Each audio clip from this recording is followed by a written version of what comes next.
Good morning, good morning, good morning. My name is Richard Lewis Brown. Today is August the 2nd, 2021. We're doing an early morning video. Hopefully you're up, getting ready for your work week. I know today is a big day. We'll get through it. I will briefly say this. Local 1000 will enforce its contract. We will never receive a 30-day notice for a meet and confer concerning this current situation. We're going to stand by our people. Our people will make decisions. We will respect your decisions. We will fight for you. I'm asking everyone to please wear a mask. I want everyone to know that I respect everyone's freedom. And even though I put up my vaccination card yesterday with my birth date on it, I'm not worried about my privacy. I'll be just fine. Okay? Now, this morning, we're going to talk about a situation, Lassen. And I have a person that's going to come on here in a moment. A person who's an expert on prisons and on CDCR. And when I tell you he's an expert, 37 years, retired state employee, Hunter Angel. Hunter Angel. His last name is spelled Angela. 37 years, a retired warden from up in Lassen County. He was an associate warden at CCC, and then he became the warden at Sierra. He has expert knowledge, and he's going to tell you this morning that this prison should not be closing, that this prison was number 11 on the list, and all of a sudden it jumped down to number 2 in April, and that this is a political move by our current governor. So without any further delay, I'm going to let the expert, 37 years in CDCR, I'm going to let him tell you, a retired warden, about this situation of CCC closing. So let's bring him on right now.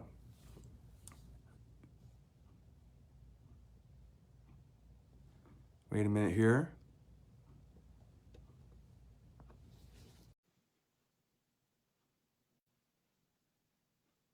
So we're bringing him on, and I believe he's going through his wife's page. So hold on one second. So we're connecting. Hello, sir. How are you this morning? I'm good, Richard. How are you doing? Doing fantastic. I want to thank you for getting up so early. I know you're retired and living the life. I love it. So yeah, only get up early, go fishing. I love it. I love it. Thank you for your service.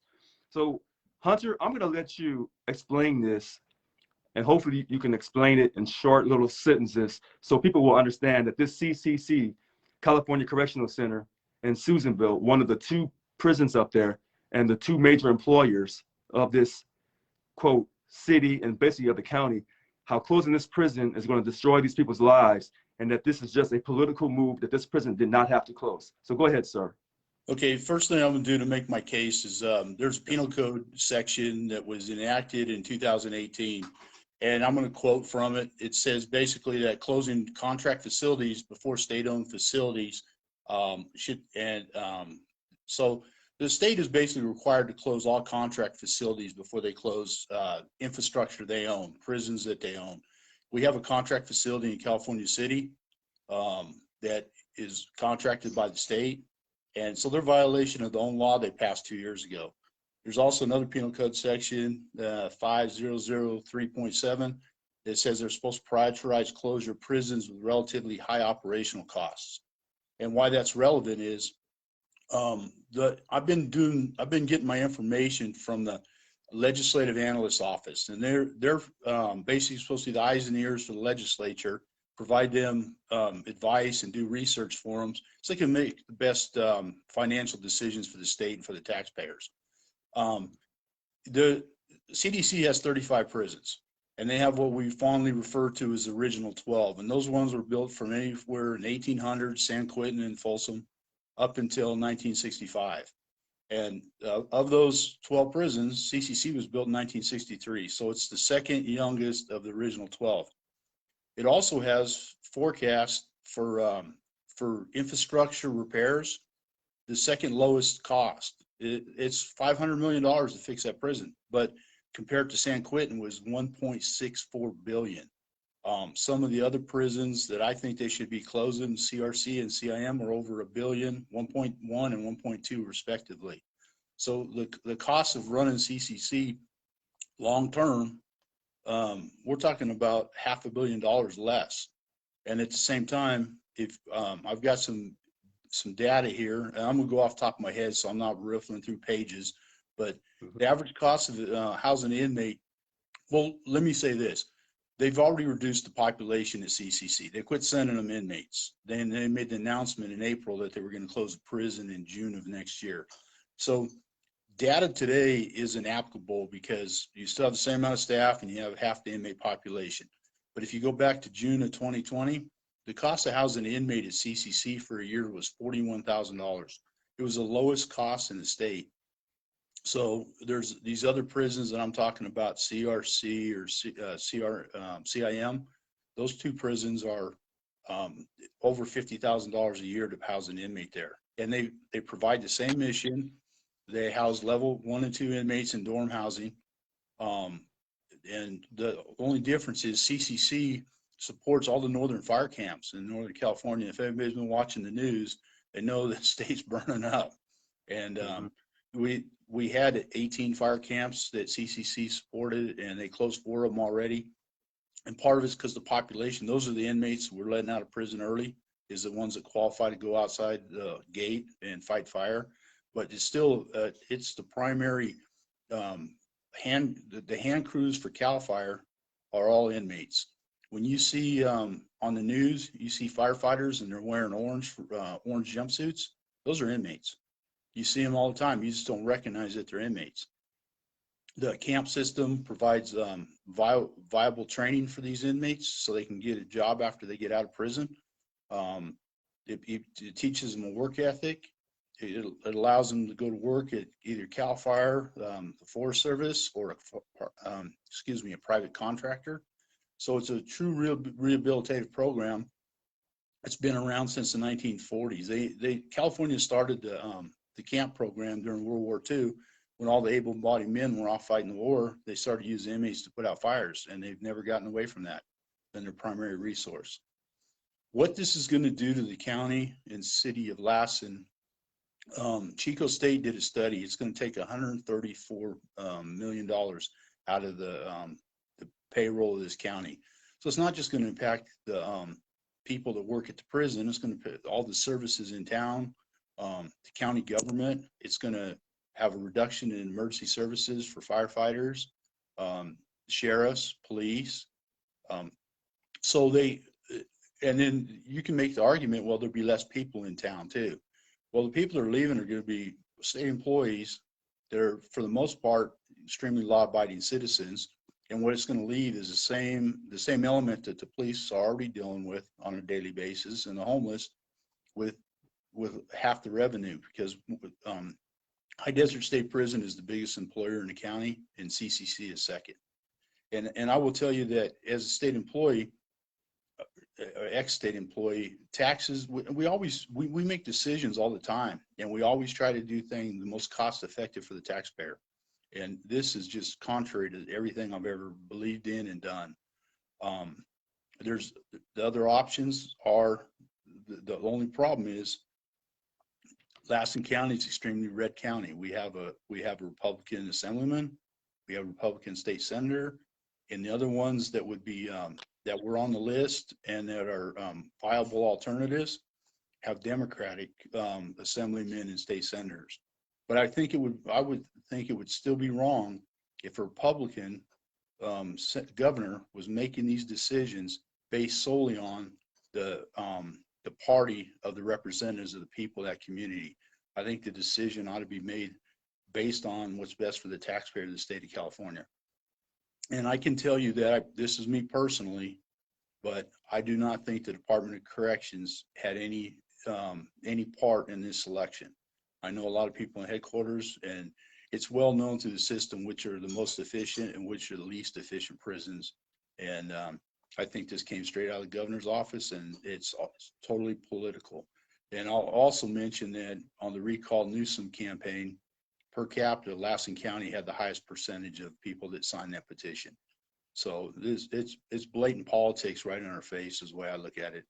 And like I said, if the shoe was on the other foot and it was a Republican governor doing it to a Democratic community, I would feel the same way. It's just, it shouldn't be part of the equation in our society. So we have a website, and I'm going to invite people to go to it. It's yccc.org. And that's our question. If this was a transparent process where they did this out in the light of day and people could see the decision making they did, then we couldn't argue with that. But they like you said in the introduction, we were like 7th to 11th on the list. And when we got bumped up to number 2, they've already closed DVI. And it just doesn't make sense.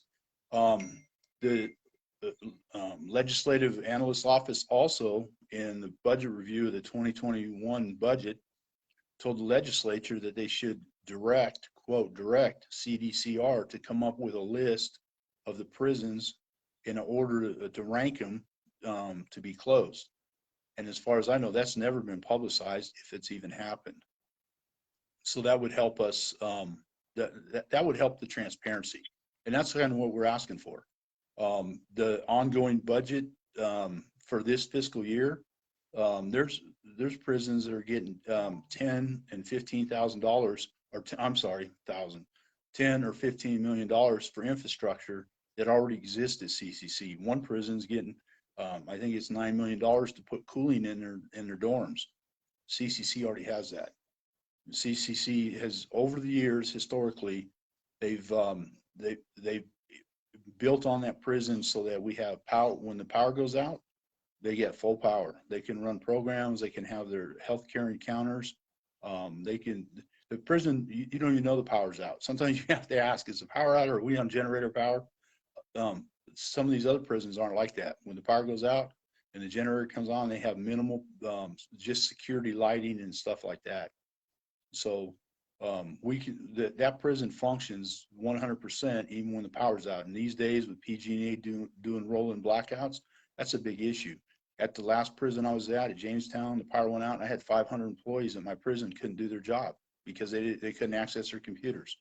The power went out, backup power lasted 30 minutes, and then the server went out. And so I got 500 employees that are sitting around getting paid for doing nothing, and they're bored. They don't like that. People come to work to do their job. So I want to go back for a second. That's why I've been writing frantically. Okay. The very first thing you said, the penal code, that California, if it's going to shut down a prison, that it goes to the prisons that it doesn't own, the leased prisons. And you mentioned their name, the California City prison, that's Right. being leased by the state, if I'm correct. Yes. And that's penal Okay. code section 2067. And I'm paraphrasing. It's a lengthy penal code section, but that's one of the bullet points in it. And that California City, is that the name of that leased prison? Yes. And where's that prison located? It's California City. It's in Southern California on the east side, south of Kern County. And so they broke that. They didn't do that. And you said it didn't come from out of CDCR, that this came from the governor's office. That's my honest opinion. Okay. And then you talked about Lassen having the highest percentage of voters who voted for the recall. Correct. Now, you also mentioned 35 prisons, the 12 original prisons built from 1800 up through 1965. And you said that CCC, was that the last of the original 12 that was built in 1963? It was the next to last. They built CCC in 63, SCC, Sierra Conservation Center in 1965. And they also did what I didn't mention, Richard, is they did add on to that prison. 1/3 of that prison was activated in 1988. For CCC? Yes. The level 3 facility was activated in 1988. So by prison standards, that third of the prison is new. The state of California, from 1985 to about 95, they added those other 22, 23 prisons. Wait a minute. From 1985 up to when? To 95. In those So 10 years, so they added. 1985 to 1995, they added 23 prisons? No, I'm not going to. I said that it should be 21 because they've built 2 since then. They built Stockton, the medical facility, and they contracted for California City. So the Stockton Medical was built after 1995. Yeah, it was built in the last 10 years. And then the California City prison, that's leased, and that came after 1995. Correct. Okay. And that's like a private prison then? Yes, it is. And from a state employee's perspective, the maintenance and stuff down there is not done by state employees. It's done by contract employees. So it takes jobs away from state workers too. The impact of closing that one would impact less state workers. And they house level 2 inmates just like CCC does. But it's irregardless of mission. The penal code is pretty clear. If I violate the penal code, I'm going to jail. So you're saying that CDCR would not, well, CDCR does have a reputation. So if the penal code is being violated, Penal Code 2067, because they didn't close the California City prison down in Southern California, but yet this number 11 prison, CCC in Susanville, the second largest employer, jumped from 11 to number 2 in April. And I guess the vote for the recall took place, I believe they had enough votes in March.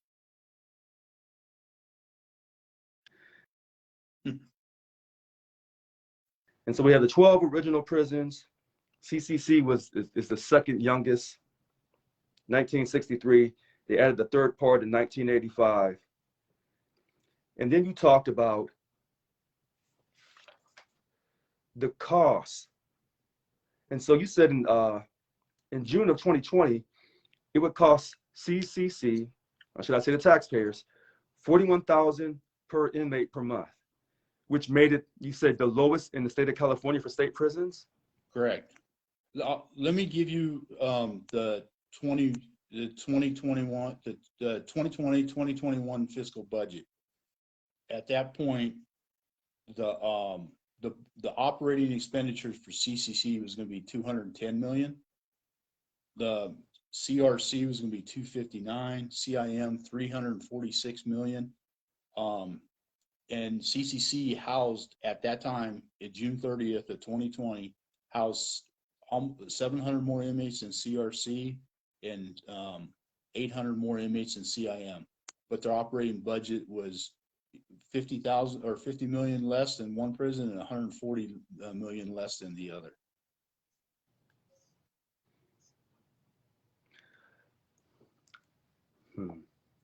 I meant to send these to you, Richard. I forgot to.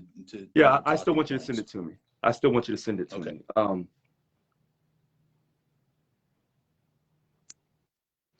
You know, this is disturbing. And when I tried to explain this to people, no one believed me. And I said, number one, if we have a signed contract, nobody represented by Local 1000, and hopefully I'm not saying anything wrong for the other public sector unions. Once we have a signed contract, no one should be losing jobs. And even though that may have been the standard in the past, a union, a labor union, ensures you have substantial wages for a specified period of time with job security for a specified period of time to match those wages, and to ensure that you're absent of bad behaving, self-serving, egotistical bosses or supervisors. That is what a labor union does, period, across America. It appears to me in this state, things are a little different. But I thought I was in the #1 state in America, and I still believe that this is the #1 state in America. I really believe that, the most beautiful state. However, we can improve. This situation that's going on at CCC is wrong. And when I made that comment, if this prison was in the urban area and you had tons of black people, and I'm black, I can say this, you can't, but I can. If you had tons of black people working at a prison in the urban area and they tried to shut that prison down, they would scream racism. Yes, they would. They would scream a social injustice. I can guarantee you that. I can guarantee you that. But this prison up here in Susanville, that, let's just be honest, lots of white people who are Republicans, who drive pickup trucks, who carry long rifles.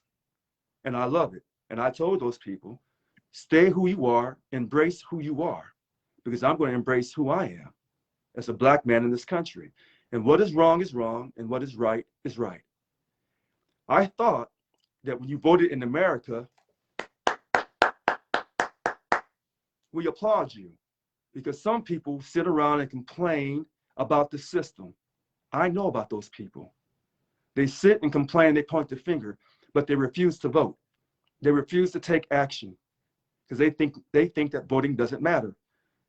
Whether we agree with what Lassen County did or whether we disagree with what Lassen County did, those people utilized their power to vote, and we must applaud them. Voting matters in this country. I'm going to say that you're right. How am I going to tell a person who works within CDCR, 37 years, a retired warden, about his system? I'm not going to. Okay? Experience matters. 37 years, you know what you're talking about. You know how to look at reports. You know when something is really, by the numbers, but you also know politics overrides the numbers. And so when politics overrides the numbers, then they readjust the numbers to support the politics. But some people in Local 1000 have a problem understanding that concept, that numbers don't drive the people, people drive the numbers. And I've been trying to explain this to these people. Unfortunately, I was not able to set aside $2 million for the people in CCC whose lives are going to be affected. Because we didn't even talk about this part. People in Local 1000 are so convinced that they can be relocated. Number one, we know that Lassen County and those two prisons up there, they're isolated. They're not in the urban areas. And this is going to wreak havoc on this community. They think they can be moved to High Desert or to some other prison. There is no other prison up in that area. Either they'll have to come to Sacramento, that I'm being told, which means they have to uproot their family. I think you're aware the week after the announcement in April, 140 houses hit the market in this community. But Richard, my point is, I know we have a little different perspective on stuff, but they can do this Right. to us for political reasons. They can do it to anybody for political reasons. If right. if the facts and the figures showed that CCC was the best prison to close, and the taxpayer got the biggest bang for their buck, I wouldn't be talking to you right now. And the more I dig into this, the more I see it. And I'm not pulling these numbers out of the air. I'm using the legislature's own budget analysts and their organization, that their mission statement is, it says they're supposed to be the eyes and ears for the legislature to ensure the executive branch doesn't get out of line. But did they do their job on this? They only can make recommendations to the legislature. And what was the recommendation for? What was the recommendation for this prison? I can tell you this: for the capital outlay for this last fiscal year, CRC had $5.8 million going in for roof repairs, and they even put it in there. If you're going to close CRC, don't do the repairs. They didn't call out any other prison in the whole department like that, but they mentioned specifically CRC.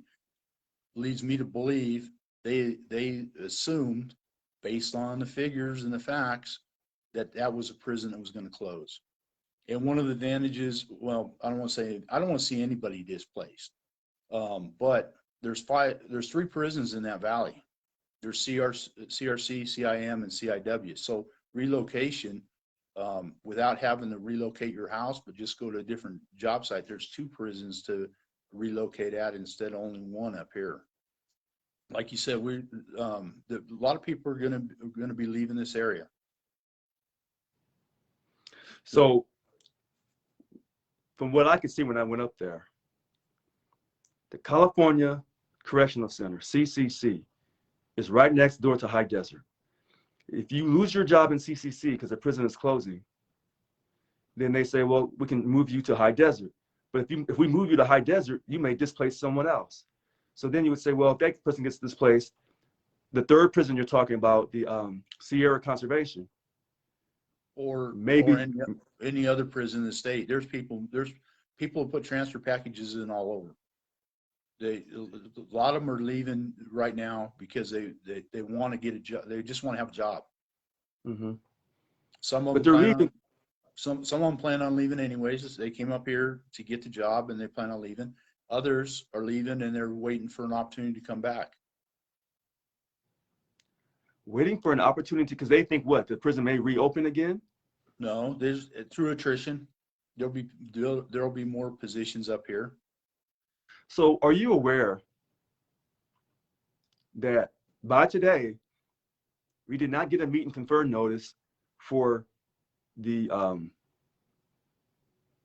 they didn't give us they did not give us, the state of California, CDCR, did not give us, the union, Local 1000, a 30-day meet and confer notice.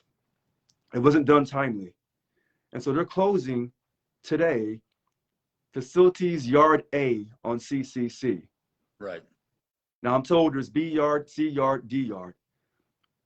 I'm being told by people in the sky that this prison will not make it to June 30th, 2022. They say this prison will close down much sooner than that. And that's why they're expediting all of these different actions, that when they say, well, we can't close the whole prison down on one day. But the way they're going, this prison will be shut down many months ahead of June 30th, 2022. Well, they basically quit sending inmates to California Correctional Center. Most of not all of them, but a lot of the inmates at the California Correctional Center are short-term inmates with short sentences, and so paroles every day they have inmates paroling. The logistics, I briefly touched on fire camps. The logistics, frankly, of Sierra Conservation Center trying to support fire camps that are 8 or 10 hours away is just, I know they're going to do the best at Sierra, but I just don't see how they can do that. There's camps all the way up by Crescent City, California, and up in Modoc County, right next to the Oregon border. And Jamestown is 8 or 9 hours from there, the other prison, where CCC's been supporting those camps since the 60s. And so you're saying that Sierra Conservation is in, not James, it's in J-A-M, but in Jane, J-A-N, Jamestown. No, it's James, as in James. boy. Okay, Yes. Jamestown. Okay. It's just outside Sonora, California.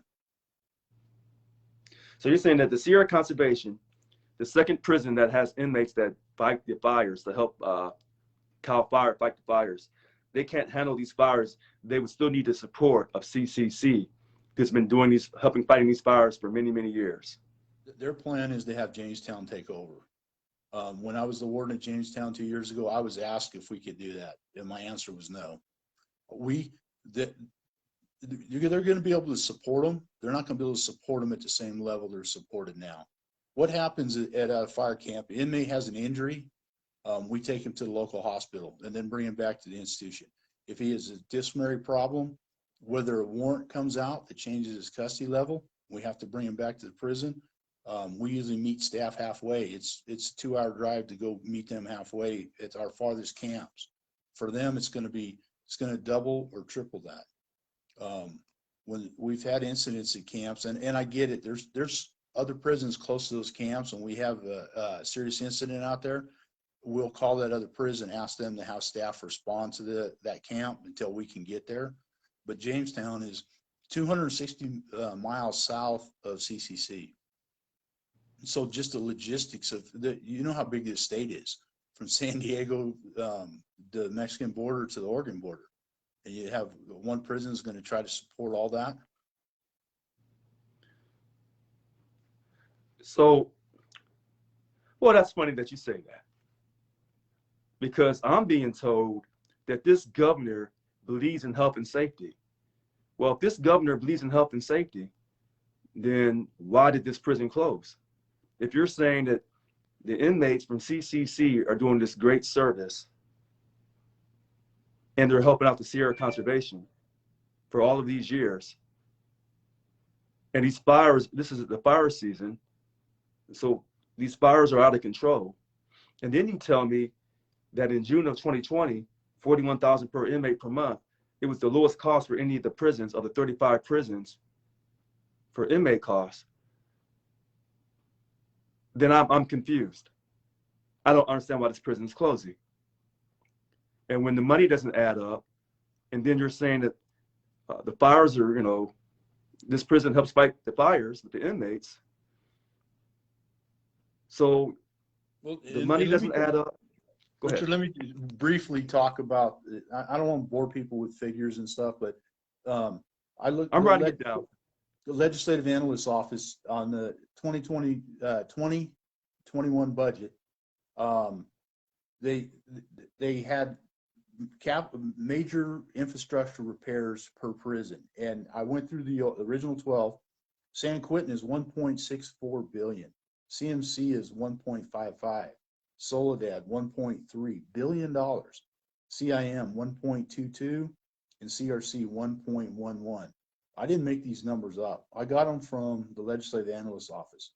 CCC is 0.503 billion. Less than half of any of those prisons I mentioned. 1/3 the cost of San Quentin to bring them back up to standards. Those are taxpayer dollars. Big amount of taxpayer dollars that are going to go to fix these prisons. Hold on 1 second. Wait a minute. I want to write that down for a second because, contrary to popular belief with these people here in Local 1000, I do know numbers. All right. So you said 1.64 billion. San Quentin. And then you said the next number was how much? For CMC, California Men's Colony, it's 1.55 billion. 1.55 for CMC. And what was the next number? CTF, which is Soledad, 1.31. 1.31 CTF Soledad. CIM, CIM is 1.22 billion. CIM. And the last one I looked at was CRC, and that's 1.11 billion. 1.11 billion CRC. And then what was CCC again? 0.503 billion. $500 million.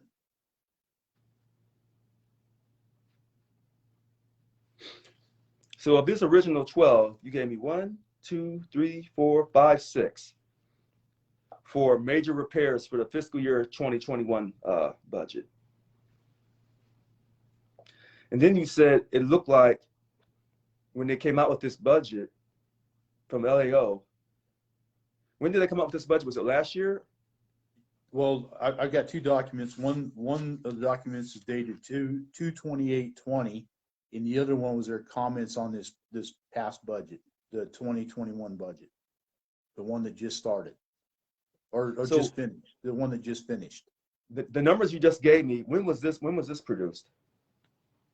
That would have been June 30th of 2020. And you said it looked like CCC was already, they had it kind of on the chopping block because you said they didn't want to spend the 5.8 million for the roof repairs. No, sir.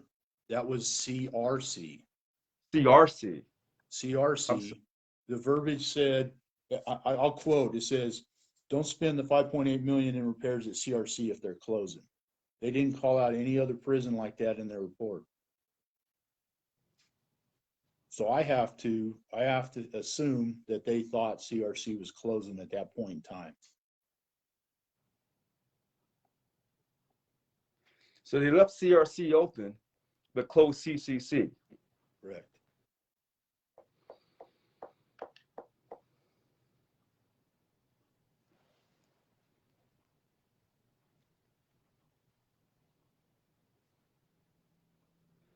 So if it was not cost, it wasn't the cost of running CCC,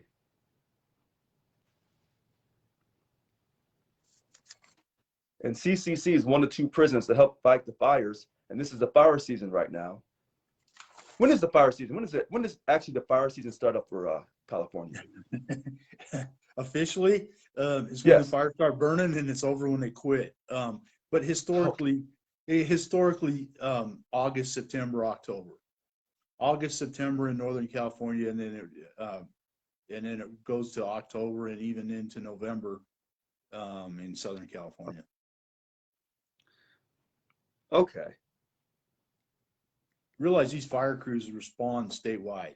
You could have inmates that are at a camp near the Oregon border that are fighting a fire in San Diego. They travel throughout state wherever the need is. So this is a hot question here. The inmates from CCC and from Jamestown, Sierra Conservation, these two group of inmates, they're sent out to the camps, and then they get dispatched from the camps to fight the fires. If closing CCC is such a disastrous situation, what is CAL FIRE saying about this? Because I know those firefighters are probably working overtime. So do they not even care about the inmates helping them, or they don't have a personal view about this? Or Well, I haven't talked to anybody. I haven't talked to anybody from CAL FIRE. If I wasn't retired, I'd be talking to them on a regular basis like I used to, but I haven't talked. But did they appreciate in the past how the inmates helped them fight the fires? Yeah. Did they appreciate it? I will tell you this, they don't look at them as inmates when they're on fire, they look at them as firefighters. When they go through the chow line, nobody gets to cut in front of the inmates.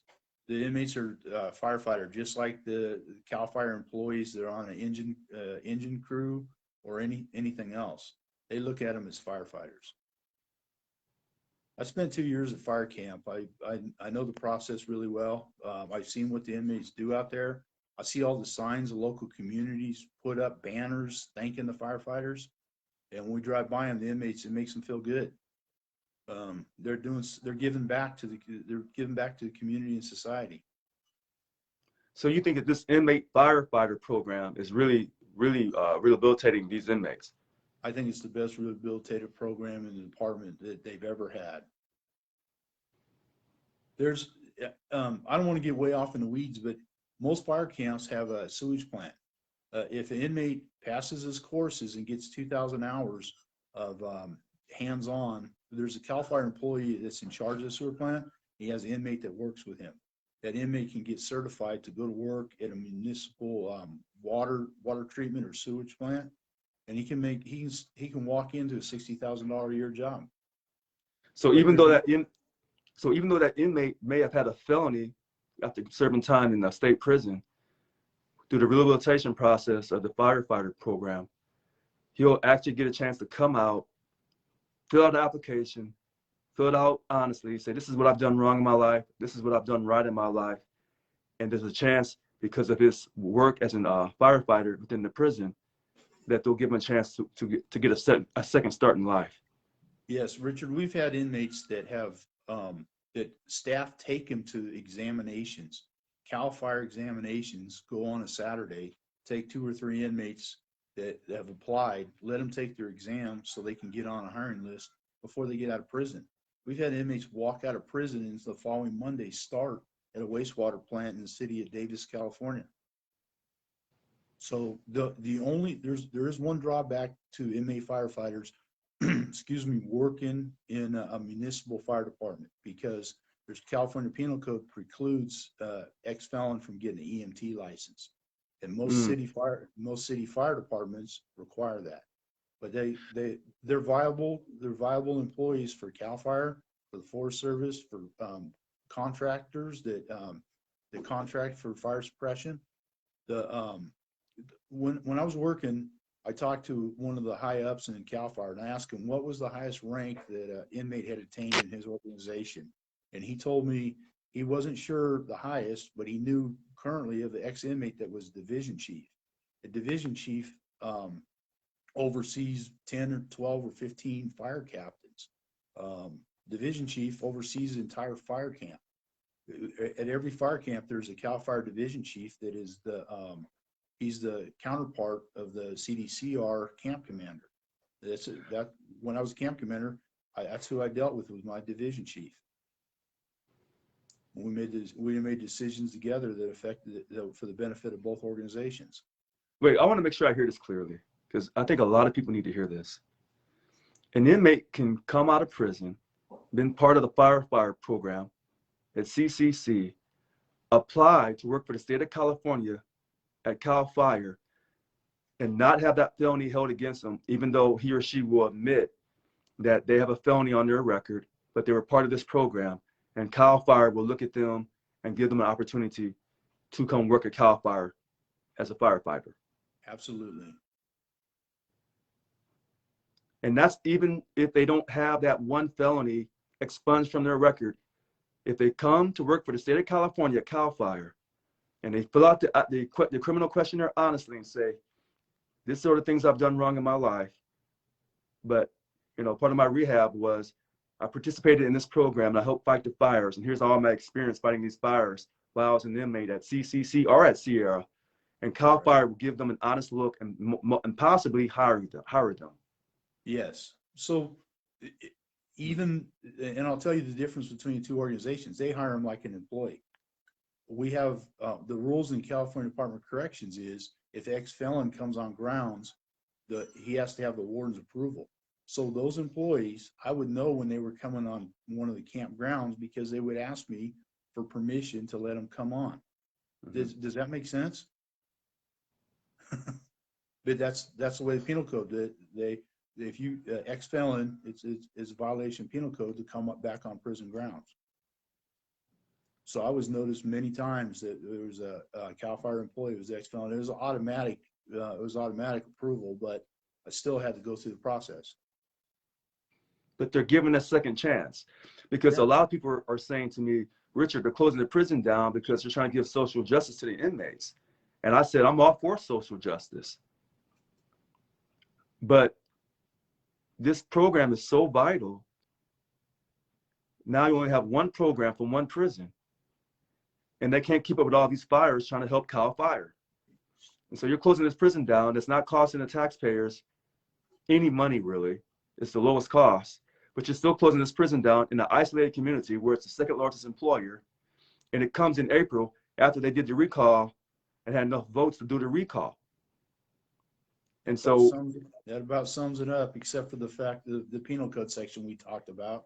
Oh, because they violated that also, because they should have closed down the California City prison that's leased, the private prison down in Southern California. They didn't do that part. Correct. When I went up there to the prison, both prisons, High Desert and CCC, people were talking to me. People represented by Local 1000 were talking to me. Hunter, people were talking to me, and I'll leave it at that. People were talking to me. And I was getting looks from people like I was getting looks when we walk across that prison yard from those inmates. People had looks in their eyes. And I wondered, who should I be more afraid of? The state employees because they're worried about their jobs, or these inmates? I'm not so sure I knew the answer when I was walking through that yard. I'm not so sure, because people were very upset and they couldn't understand why only one union president was fighting for them. They couldn't quite understand. So I want to thank you for spending your time this morning. And I told you this would be real easy. Because now when I tell the board of directors here at Local 1000, hopefully you'll send me that information, because they had all these questions, because they had a lot of questions because they don't want to set the money aside. But now, since you have all the answers, you can send me that information. This was a political move. And, to hurt people's lives like this in Lassen County, it's wrong, because you're hurting their lives because they voted. Our union has a very low voter turnout, and I said, I'm gonna turn that around. We want everyone in this great country to vote. Sometimes they vote the way we want them to vote, and sometimes they vote to take us out of here. But voting in this country matters. And to be penalized for voting, what kind of message does that send across America? It doesn't matter what party you belong to, voting matters. And you should not be penalized for voting.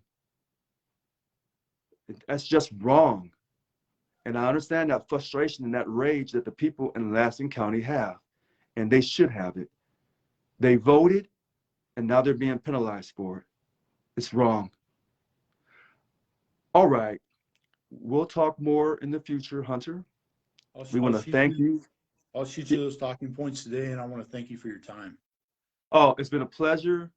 And like I said, 30, you know, it's funny about you saying 37 years. When I ran an election, my numbers are 7437. And people laugh at me, they criticize me. And these numbers, they keep showing up. And the one person that can lay the law down, who has the expertise, who sits at the top of the food chain in CDCR at these two prisons, the associate warden, the CCC, but the warden at Sierra is Hunter Angel. And I'm talking to him 37 years. 7437 shows itself once again. Okay. Thank you so much, and we'll talk soon. Have a great day. Have a great day. All right. Everyone, today has been a fantastic live Facebook video. Today is August 2nd, 2021. I know this is a hot button day today. Please wear your mask if you're asked. Mask.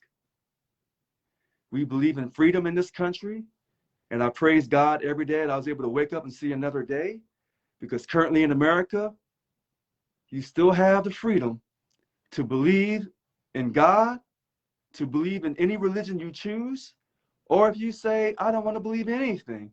I believe in myself, and I believe in my positive mindset to treat others the way I would treat myself. I sincerely say to you, I love you. Currently in our country, we still have the freedom to choose a religion or to not choose a religion. Currently, we still can speak our minds peacefully. We still have these rights currently. All right. Thank you so much. Look forward to speaking to you later today. I'm Richard Lewis Brown, August 2nd, 2021. Make it a great day in the state of California. Thank you very much.